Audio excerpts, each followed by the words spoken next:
Welcome to Penrose Learning, where we make understanding easy. You begin by opening Clip Labs and creating a new project now. This gets tools and timelines ready. You should set project frame rate and aspect ratio immediately so clips conform while editing, which saves re-rendering time.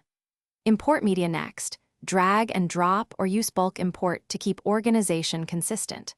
Once done, place clips into the timeline in rough sequence so you can see flow. Make sure to keep originals backed up for non-destructive edits and quicker iteration. You now refine the timeline. Trim clips precisely with the razor or trim tool and use ripple edits to preserve overall timing.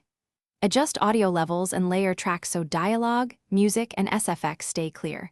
Use ducking or keyframes for smooth fades.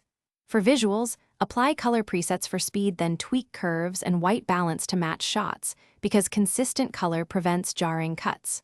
Once done, add transitions sparingly, and animate properties with keyframes where motion must feel intentional. You finish by exporting with a preset matched to the destination, or by customizing codec, resolution, and bitrate so the file meets platform requirements.